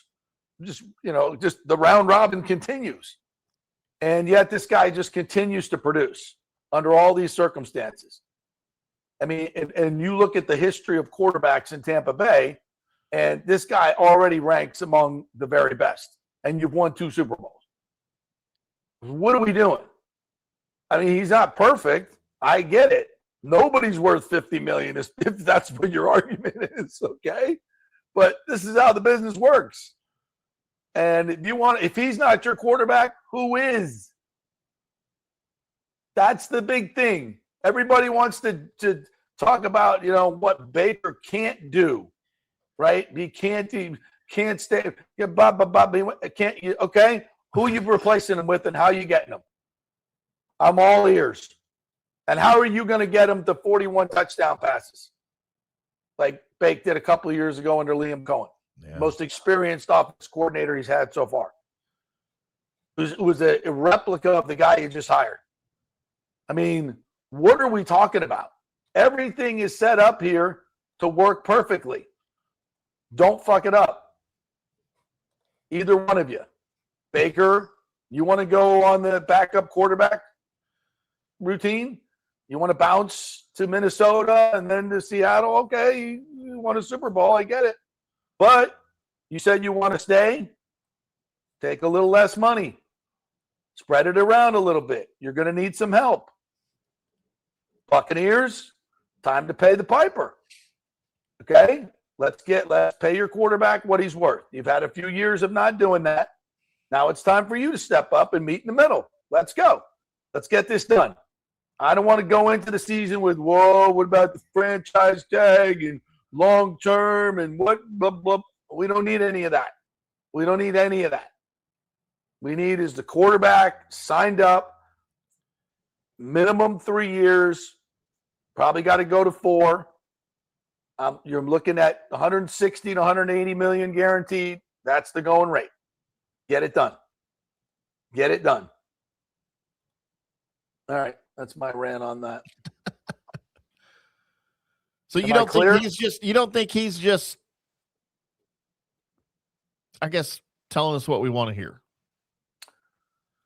No, I think that was just, I think they're way more warm and fuzzies.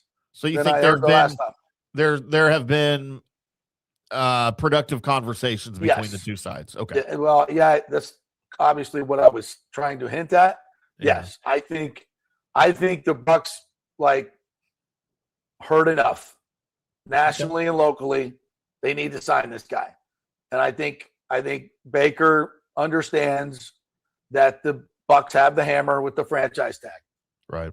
So everybody is kind of, I think in the last couple of weeks said, okay, all right, let's get closer together, and yeah, I think that's what that felt like to me. I could be 100% wrong, but that's what that felt like to me.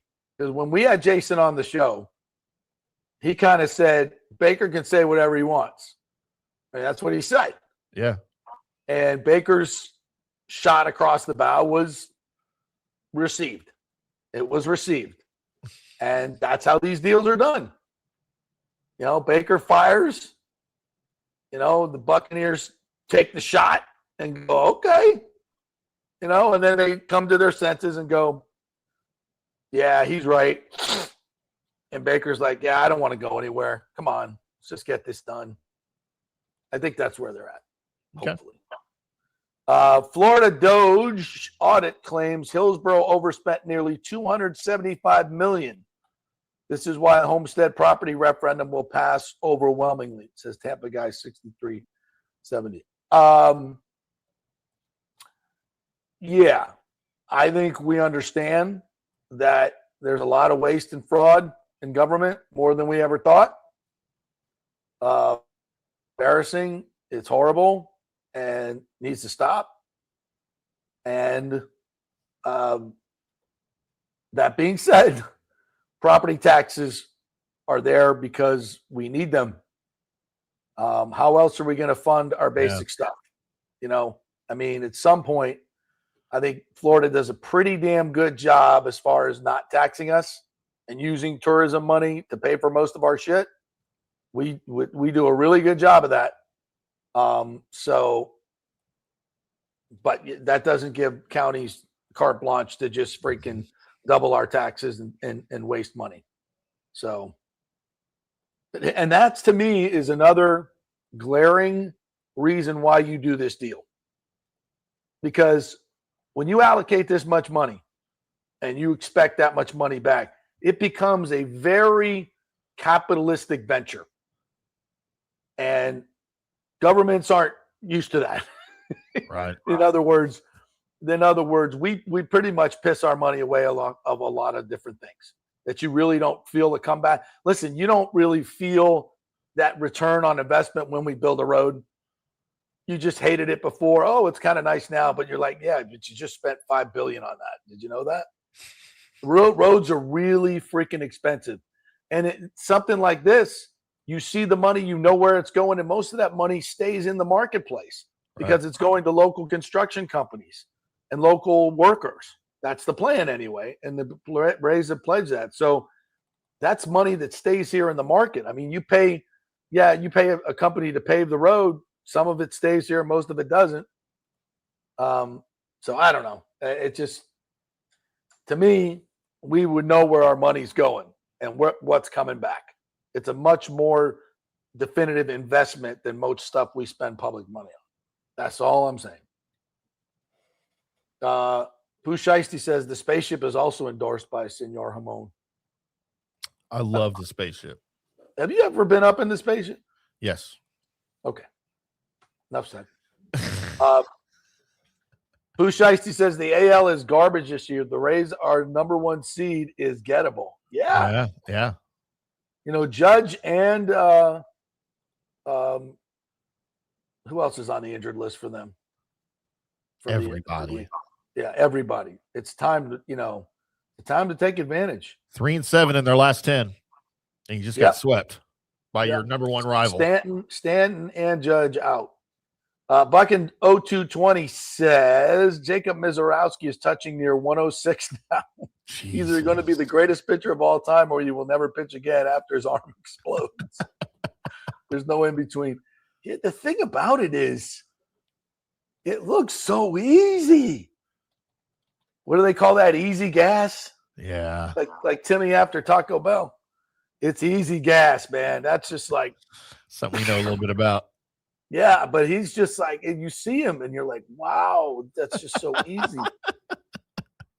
It's amazing. Right, human body shouldn't be able to do that. No. And I don't know how long he can keep it up for. No. All right, let's take a quick break. Jeff Attinella is on deck to talk a little rowdy soccer and World Cup soccer. We got a big week coming up. I can't wait for these games. Oh, my God. It's been fantastic. Hey, big thanks to the folks at the Gold and Diamond Source. Hey, gold and silver have never been at higher prices, folks. You've got to bring in your old gold and silver. They will pay you cash for it. And then you can buy something really, really nice, because if you're going to raid your wife's jewelry box, you better buy her something nice. And then you keep a little bit of vig for yourself. It's the Golden Diamond Source, 3800 Overton Road, always online at goldendiamondsource.com. Back in 3. JP here for Genesis of Tampa and the Murphy Auto Group. I think the best way to experience a business is to use that business. And I just did at Genesis of Tampa. Just bought a GV70, a 2023, and it feels and drives all new. It's an absolutely fantastic car. The technology, the comfort, and the price, absolutely outstanding. Frankly, I never thought I could get into a car like this, but they made me a deal I could not refuse. And I also get the VIP service where you can just drive right up, their pit stop service. They'll top off all the fluids, make sure your air in your tires is good, new wipers if you want them. If you need extended service, they will come to you, bring you a courtesy car, and then bring your car back. What more do you want? The experience was just VIP all the way. And you can get that at Genesis of Tampa. And don't forget, you can get extended warranty, which I did. So I have worry-free miles up to 100,000, and all they do is just take it in. Actually, I don't have to take it in. They come to me. It's perfect. It's Genesis of Tampa right there, 801 East Bears Avenue, right off of 275. Go see them and tell them JP sent you. Big thanks to Italiano Insurance, the great folks over there. They will soon be part of Gallagher Insurance. A little name change, but same great folks, same great customer service you've known for over 65 years. They do all the work. You save all the money. ItalianoInsurance.com at 813-877-7799. Hey, the Golden Diamond Source wants to be your family jeweler. So don't wait any longer to find that one-of-a-kind perfect engagement ring for that special someone in your life. At the Golden Diamond Source, they can design anything you want personally. The Golden Diamond Source can help you trade in your old broken jewelry and use it towards a new purchase as well. And with gold prices at record high, now is the best time to do it. They only sell natural diamonds at the Golden Diamond Source. So if it's a real love, it should be a real natural diamond. Don't start your relationship with a fake diamond. Bad idea. And with the Golden Diamond Source first-time buyer program, you can learn all about the 4 C's in all the different shapes and styles. And they are able to show you a huge selection of inventory to choose from. And don't forget, 0% financing for up to 5 years. If you finance $5,000, it's only $83 a month. Make sure it's a Golden Diamond Source diamond, 3800 Almerton Road, always online at goldendiamond.com. It's the love you give only at Golden Diamond Source. Hey guys, you already know that Riveters is the best sports bar in all of Tampa Bay, but now it gets even better for Rays baseball season. During all Rays games, check this out, $6 Tito's, $6 Jack, $6 margaritas, all during Rays games. Are you kidding me? And that's always a great pour from the great bartenders at Riveters. Great service, great food, everything is fresh, nothing is frozen. And let me tell you, if you want baseball and wings, you will not find any better than Riveters. Their sauces, like the blue cheese and the ranch, and everything is handmade, and the wings are big, and they're perfect. Wings, baseball, Rays, Riveters. It all comes together during baseball season. Once again, in addition to all the great food and service you get, $6 Tito's, $6 Jacks, $6 margaritas. It's time to celebrate. Baseball season is back, and celebrate at Riveters. You know where it is, right there on Dale Mabry, just north of 275, just south of the stadium. See you there at Riveters. Pitch Roofing believes giving back is part of doing business the right way. That's why they proudly offer exclusive discounts to those who gave the most to our communities, including veterans, first responders, seniors, and teachers. And for listeners of the JP Peterson Show, there's even more good news. Pitch Roofing is now offering a special discount just for fans of the show. With so many roofing companies coming and going in Florida, it's important to choose a contractor you can count on long after the job is done, especially when it comes to honoring your warranty. Pitch Roofing is built for the long haul with a reputation for quality, transparency, and standing behind their work. Whether it's a repair or a full replacement, their team delivers honest guidance, quality workmanship, and no high-pressure sales. Call 727-67-PITCH, 727-677-4824, or visit pitchroofing.com to schedule a free estimate. Pitch roofing, roofing done right. Let's go. Right now, back to the show on FanStream Sports. All right, welcome back to the show. Brought to you by the at thirdgenerationplumbing.com. They get all your AC needs as well. If you have a new AC unit or need a new AC unit or yours ain't working, thirdgenerationplumbing.com will take care of you. Go to the website, give them a call, tell them JP sent you. All right, let's welcome in our good friend Jeff Attinella, MLS goalkeeper. Rowdies, I would say you are the biggest Rowdies presence in local media, without question. You are the man. You were the World Cup expert, and that's why we have you on. Thanks for joining us, Jeff. How are you?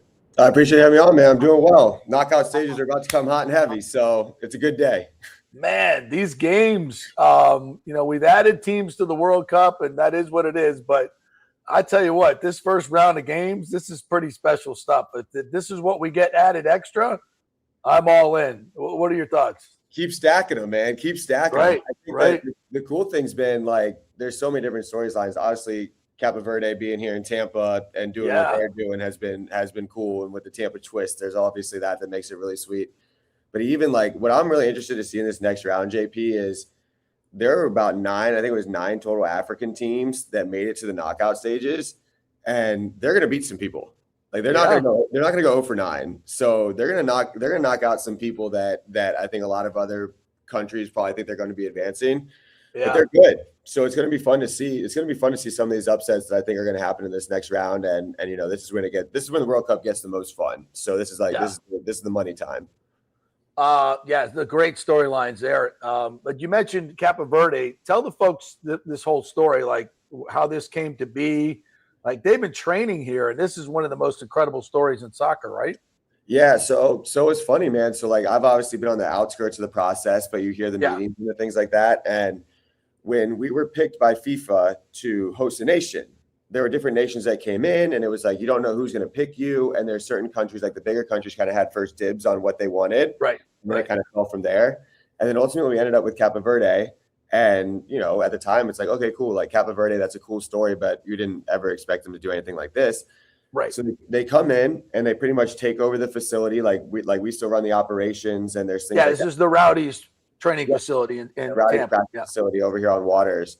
And, there's different opportunities to see them. There's an open practice that I got to go to. I've gotten into the media scrum a couple times. Like, I'm not a big J journalist, but I'm trying to be one, And so I got in the media scrums a couple times, and they've just been calling Tampa home base. Like, they have videos they posted before the World Cup started, they're all in their jerseys at like Whiskey Joe's and like just things like that. So it's been cool. And then to know that they've done so well. And during those interview times, it's been fun because like when you talk to them, you hear them speak. It's almost like they like expected this to happen. You know what I mean? You're not seeing them. You're not seeing them waver in terms of the confidence that they have. And now that they get to play Argentina, it's like the ultimate David versus Goliath storyline matchup, which is cool. So they have what, 500,000 people in Cape Verde, and it's the land mass is like less than, like it's really small. It's a combination of, I've been learning, right? It's a combination of 10 small islands that make up this nation, 500,000 total people. And, you know, that's smaller than, you know, you go down the street and that's smaller than the population of one of our counties. So it's been cool, man. It's been cool. And it's a great story. They've done such a good job. And just knowing that they're using the Rowdies facility and they've been nothing but complimentary of it. So it's been awesome. Yeah, just they're getting a little Tampa Bay magic. That's all. It's something in the water here, baby. The Rowdies are playing well. Cape Verde's going on a run. So whatever that facility is, it's doing something. Have you guys lost yet? One loss on the season. So we're 16 games in. Had to happen sooner or later. 16 games in, one loss on the season. I mean, first place, multiple points ahead of the next closest team in the Eastern Conference. You know, we advanced. There's an interleague tournament as well that we've already advanced out of the group stages of that. So things are rolling, man. Things are buzzing with the Rowdies as well. So it's a really exciting time for the game in this area. So how was the watch party you had at Al Lang? It looked like got a huge crowd. And you got another one coming up Wednesday, right? Yeah, 3,100. So 3,100 people showed up, and I think about 2,500 of them showed up like 5 minutes before kickoff. So if you are coming, come a little earlier because, you know, the lines got a little, I think everybody was leaving the bars and then was like, oh, well, maybe right. Just timing it up. Yeah. Everybody showed up at the same exact time. So if you are going to come, we recommend you come a little bit earlier than the last one. But yeah, so we'll have that watch party on Wednesday. It's a big week for us. So we have that watch party on Wednesday. Gates open at 6. Then that game kicks off at 8. And then our big one, you know, the Rowdies and 4th of July has always been a thing. Huge. July game, 6 o'clock, fireworks. I think it's $1 hot dogs, $3 McUltras, $3 water and sodas for the kids. So the 4th of July game, if you're you know, getting your soccer fill and you want to come see some live action, we'll have that. You know what? I think maybe I'll bring the kids over there. Can you snag me a few tickets? Man, JP, you know I got tickets for you, man. Okay, cool. All right, we were looking for something to do on July 4th. I'm like, that's pretty cool. Come on, man. You know I got tickets for you. Done. All right, let's get a little into U.S. Men's national team. So the Turkey game, listen, I understand they weren't going to start all their guys, the guys on the yellow cards. And I'm not second-guessing Pochettino. That's not what I'm doing. I want to get your expert opinion here. 9 new players. You know, it obviously started great, went sour pretty quickly. What was the thinking there in terms of, listen, we're only going to play 4 or 5 games anyway. Thank God that the people that paid big money got to see Pulisic in the second half. If he doesn't do that, the whole freaking place might riot. And Pulisic was freaking unbelievable. I mean, I guess he's not injured because he took over the game. So with all this kind of swirling around, how do you come out of that Turkey game? Did we lose momentum? Did we lose an opportunity to show off to the world and get 9 points and keep it rolling? What exactly did we see there? I think there's going to be literally zero takeaway in terms of momentum from that game to the next game. I think I've played in these games before, right? We had a saying for it, JP, when I was in Salt Lake, when I was like really on the backup squad. We used to call it the pump squad because we knew we were going out there as a group of backups that haven't played a lot together before. Right. And, you know, the opportunity is there to try to prove yourself. But the reality is that you're probably going to give up a lot of chances or you're going to like pull off like some type of miracle. Right. So I've played in those games before. I don't think that there's any momentum that was lost by that. And I think that, you know, what we really saw was a team that there are a couple players that proved that they could be brought in off the bench in the knockout stages that you might not have had confidence in before. Yeah. You have players that you might need to call on, say you're losing in one of these games. Some of these attacking players that you haven't seen yet, they got their opportunity to get their feet wet in a World Cup setting. So those nerves of that are out the window. And then at the same time, like no yellow card problems, no injuries, no big injuries. Nothing. Like nothing happened. And I think that at the end of the day too, you know, I'm a big American soccer guy. we watched our backups. I know the star players or quote unquote star players didn't play, but in terms of back and forth excitement, I thought that was the more exciting game that we've played because there was chances on both sides consistently. Yeah. And then at the same time, you saw a U.S. men's national team whose backups went toe to toe with what was supposed to be a team that was supposed to be one of the best in our group. And, and we could have won. So, I think that there's a lot of positives to take away from it. And I really don't see any type of negative that, at least like within the culture of the group, I don't see how there could be any negative that's taken away from it, to be completely honest. Good. All right, good. That's what I wanted to hear. So going forward, so Bosnia, Herzegovina, not terrible. Obviously, they'll be highly motivated. Then possibly Belgium, who I think we're ranked ahead of. And then we would meet Spain, likely. I think that's doable, right? To beat Bosnia and Belgium. Should I expect that? Should I not expect that? How optimistic are you? So if we lose to Bosnia, this thing, that's not good. It's a disaster. Yeah, that's not good. That's not good. A lot of the momentum, and it's tough, right? Because you know how it is, man. You follow sports forever. You can lose to any team on any given day. That's right. That's right. Way, especially in soccer. Especially in soccer. So with this Bosnia game, I'll dive into that a little bit first. They do what Paraguay and Australia does in terms of they're going to play really hard defensively, try to counter and score on set pieces, except they do it a lot better and they're a lot tougher. Like this is a tough, think about Eastern European teams. So think about, the toughness that comes with, and they have better skilled players. Yes. So they do that and they're going to do it better. And they're a team that they've played knockout style football because they had to qualify. They had to beat Italy in a final to get to this World Cup. So they've played this style. So that makes me a little bit nervous, but we need to beat them. That is we need to beat them. And then the Belgium game is, that's the one where it's like before this tournament started, I said, what do I want to see? I want to see us win the 32 that we need to win. I want to see us win our group. And then I want to see us beat a team that we haven't really been able to beat before. A big team, a big nation. And then from there, it's house money. So I think that it's optimistic about Bosnia, cautiously optimistic about our ideas of beating Belgium if Belgium advances. And then if we get to Spain, it's just like you throw your hands up in the air and you're like, you know what? Let's go toe-to-toe with Spain. Playing with house money. If we beat them, then it's like, boom. Yeah. Then you're playing with house money. It's been a great trip. I agree. Totally agree. And that Belgium game, when would that Belgium game be? The 6th. So it'd be that Monday. So it'd be Monday at 8 o'clock. The 6th. Okay. I mean, if that happens, and it's likely, that game is going to be humongous, right? I mean, maybe the biggest game we've played in how many years? There's going to be a lot riding on that game. And it's like Belgium, they almost finished third in their group, but because of the way things shook out, they ended up finishing first. And that's one of those teams too where it's they haven't been playing their great in the group stage. They haven't played great, right? But this is a bunch of dogs that have been in knockout stages of World Cups before and know what it's like to be in a World Cup at that setting, and they're still Belgium. So even though if we are ranked a little bit higher than them, that's a big one. Yeah. So we wouldn't be favored, but that would be, in terms of USA soccer, the biggest game we played since when? 2002. In my mind, if we won it, it'd be the biggest win we've had since 2002. So yeah. That's a long time. All right, my friend, what else should we know about this? Messi's freaking unbelievable. And who has emerged as maybe the next great star? Man, Yamil Aman, whatever that guy's name is. Yeah, I mean, we'll see. I mean, he's fun and he's electric, but I think that the main takeaway, and I think that the coolest thing, especially that it's happening in America, because you know how it is, man. It's hard to grow this sport in America. Oh God, yeah. But I think that the coolest, the things that we needed to happen are happening, and it's like, who's scoring all the goals?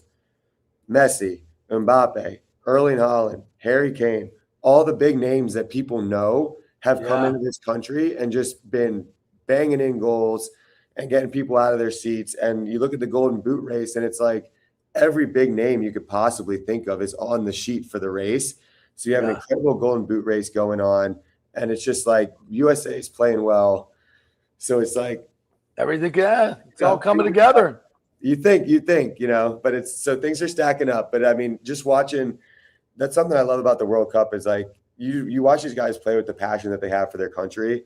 Yeah. And you're watching the best players in the world, and they are just doing it. Like they're doing their thing, and they're like, no, we're the best players in the world, and we're doing it for our country now. But it's going to be the same thing. We're going to score a lot of goals, which is cool. Yeah, and I think to your point, we'll end on this. Soccer has been a huge winner in this World Cup for the people in the United States. I think it is, it has brought back a sense of sporting pride. Not only for the USA, but watching these nations come here and represent their countries, and everybody come together in a really unified moment. I mean, we haven't had any bad press. No, it's just been all the people coming here loving America. Saying like, "Oh, we didn't know it was this nice." We just watch what we see on TV. And I'm like, yeah, that's probably not too accurate.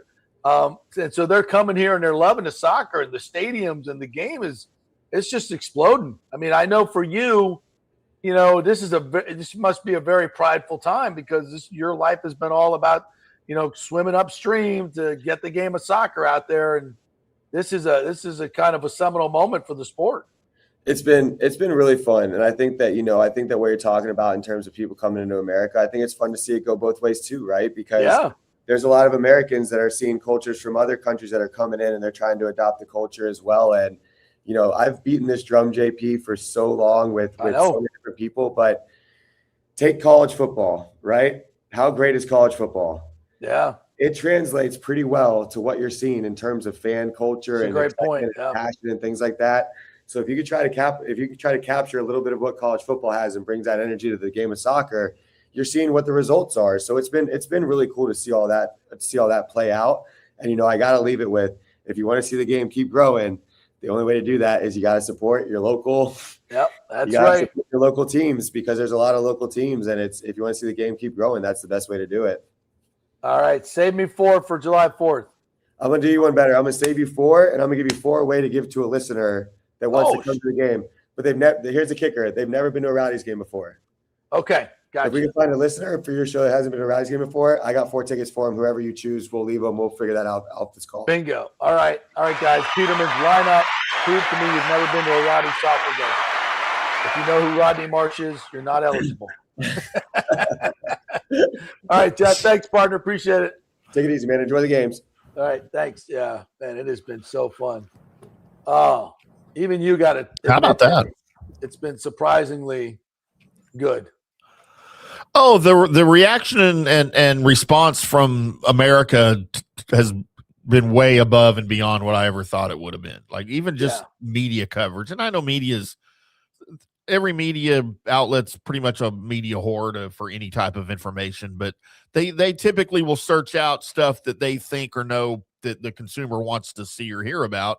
And right now it's the World Cup, it's soccer, and that's where they're going with it. And I mean, it's everywhere. Like, even locally, it's not just Fox obviously promoting it, but it's everywhere on our local channels, and I'm sure that's true just about everywhere. But so I'm amazed by it.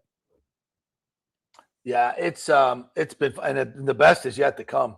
The best is yet to come. But it's so true what he said. It's like, we beat Bosnia, okay, we're good, and now we're moving on to Belgium. If we if we beat them, it's awesome. If we lose to them, it's like, all right, it was an okay tournament. It was okay, not great, but not terrible.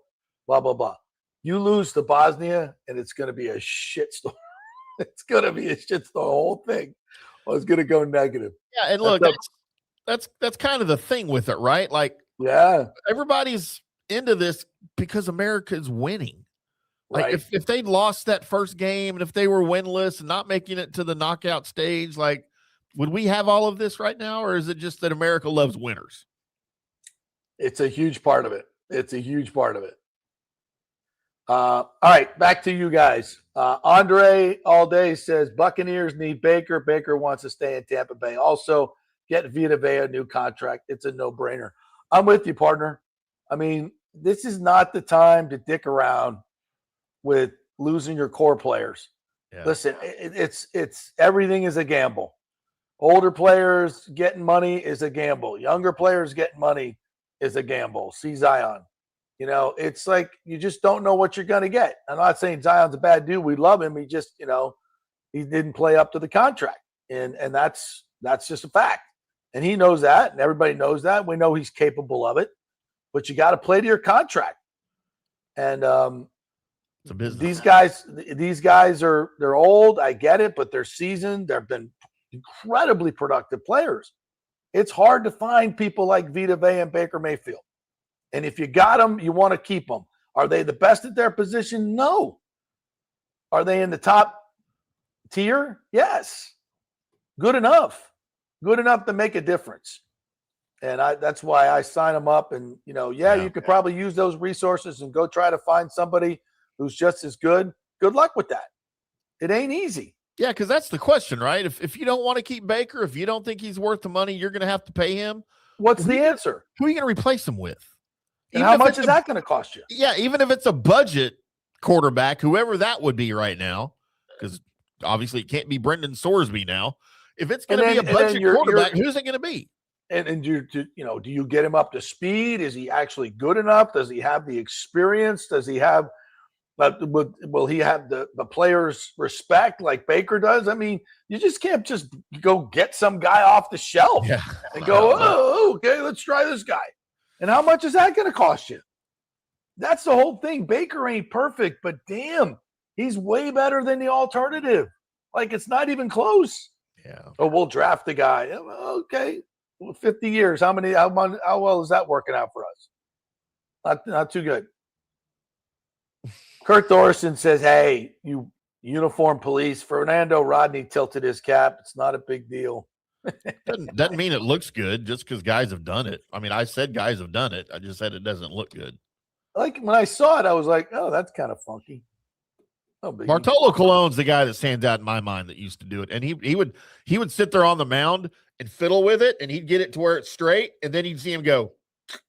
And he just intentionally cock it to one side. It used to drive me crazy. Well, Rodney pulled it off. Like, it just, some guys can pull it off. Yeah. I thought he was pulling it off. He kind of, struck me as just kind of a disheveled pitcher. Not like he's trying to do it to make a statement. Looking homeless out there. Yeah. Aviation says, what does he say? He says, I know JP and always has been a big Baker fan, but what could the cons to signing Baker be long term? Yeah, there are. Listen, I get it. It's a gamble. He's oft injured. Well, he plays through injuries, though, sometimes to his detriment. And that's not necessarily his fault. That's the coach's fault. You watch him in practice during the week. And if he can't do it, he shouldn't play. And I don't think that's what Bowles does. He just says, hey, Baker, can you go? What's he going to say? It's Baker freaking Mayfield. Yeah. Both his arms cut off. Merely a flesh wound. I can play. Let's go. You as the coach, you got to go, oh, no, I don't think it's going to work. That's your job as the coach, to figure out every guy, if he's worth his salt, is going to want to play and tell you he can play. And I don't think Bowles has necessarily made the right calls in that situation the past few years. And you go out there and Baker doesn't perform as well. Everybody gets, oh, he sucks. No, he can barely lift his freaking arm. And you're asking him to throw 20-yard digs. Like, not working. Aviation says if they gave Baker $50 million a year for 4 years and he has another crappy finish, the Bucs are stuck with him. Listen, Aviation, that's 100% correct. I get it. There's risk. But ask yourself, why was he crappy? Was he crappy because he's an overall crappy quarterback? I don't believe that. I've seen enough evidence in the 3 years he's been here. That is it 3 or 4? 3 years that he's been here. Yeah. Yeah. That he's been number 2 in touchdown passes and number 2 in yards. And there's a lot of other metrics I could go to that he's in the top 5. Now, I'm not saying he's a top 5 quarterback, but I could point to the metrics and say, yeah, he is. He's produced as a top 5 quarterback, a top 2 quarterback in the league. And you guys just think you can magically go find somebody better. That's the point. It's like, yes, I get it. If he doesn't live up to it, we're stuck with it. I get that. But what's the alternative? What's the alternative? I can poke holes in your alternative all day long. The bottom line is I got this guy who answers the bell. And if you get a backup quarterback and you can sit a couple times, he'll be even more effective. He's tough as nails. The players believe in him. The city believes in him. The coaches believe in him. That's a big deal. He's done it. He's shown the comeback ability and to make big plays in big moments. He's not afraid of the moment. Those guys are rare. So pay him, and go spend some money in other places and do what you're supposed to do and make good draft picks and good free agent signings and go fucking kick some ass. But sign your quarterback. Stop effing around. There's no better alternative. He knows he doesn't have a better place. I mean, he could find a better place, quite honestly, but he doesn't want to. So don't make him. This is the no-brainer in my brain. So for all of you Baker detractors I have some bad news for you. All of you guys that don't want to re-sign Baker, because as far as I can tell, Kyle Trask is still under contract with the Falcons, so he ain't coming back to Tampa. So I'm sorry. Sorry to all of you people out there that don't want Baker back. You think that the anti-Baker guys are just still butthurt? Yeah, they want Trask fans. Especially the Florida fans, right? Where's Trask? No, that's not a thing. That's not a thing. I'm not going to put that on my Gator friend. No way. They're not that dumb. Tebow ain't walking through that door, okay? Tim Tebow's not coming back to the league. Urban Meyer ruined him. Aviation says, my personal opinion, I don't think Baker has shown Tampa he could take them to the promised land. I also don't think the team around him has been Super Bowl ready either. Come on, Aviation. I get it. I mean, I disagree. I mean, I watch him play every week. I see what, the interceptions, why they happen, where they happen, why the team loses. It's not always because of the offense. In fact, most times it's because of the defense. So, and I understand what he was working with last year in terms of interior offensive line, which was absolutely dog poo. Yeah, I get it. I've seen where the issues are with this team. And to me, it's not Baker Mayfield. The reason they lost games last year was not because of Baker Mayfield. He's the reason you were 6-2. Frankly, you probably should have started 3-3. Yeah. If not for Baker Mayfield, or 2-4. It could have been a really shitty year. He saved you from that. And then when he got all banged up and everybody else figured out how to exploit the interior of that offensive line, the offense went south and they got injuries. But by the time in order to save it, all you had to do was win one game down the stretch. And then whatever the hell Bowles did down the stretch was not good. Messing with the offense, awful. Just awful.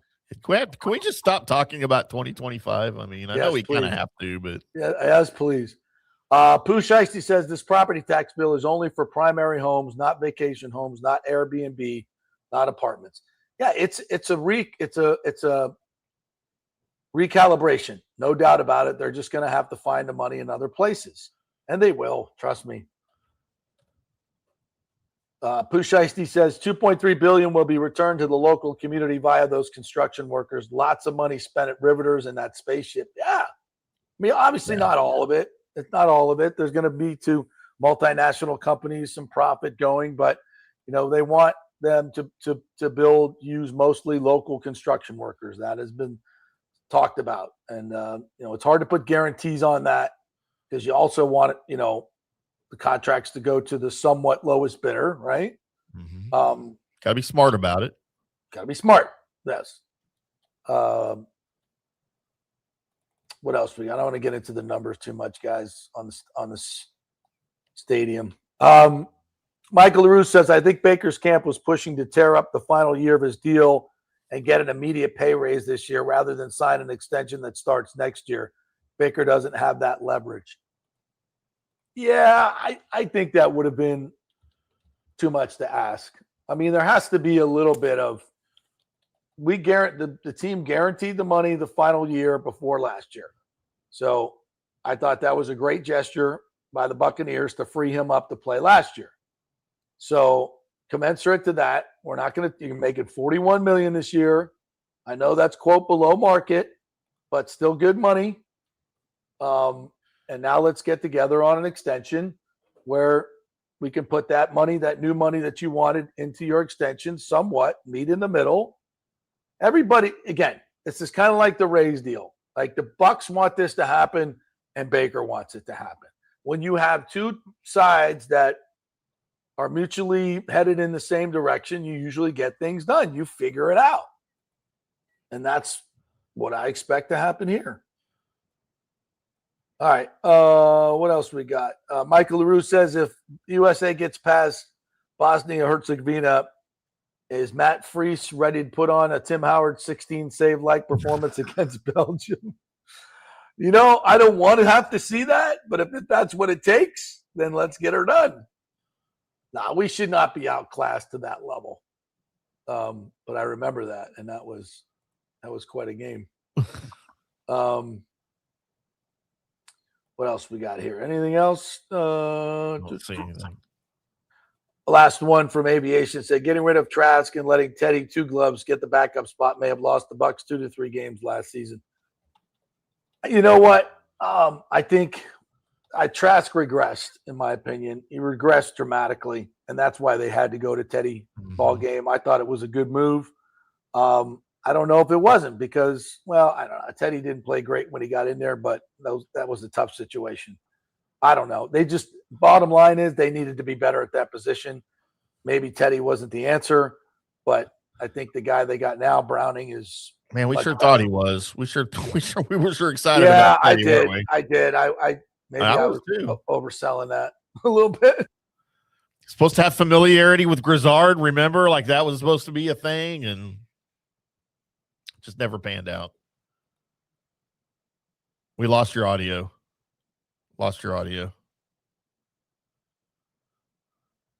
Uh-oh.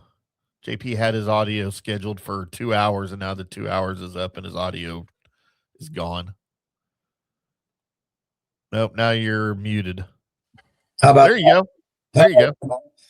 All right. Well, we got to close it up anyway. Thank you guys for joining us. Thanks to Jeff Attinella for joining us. Don't forget, get your tickets for Rowdy's July 4th watch party.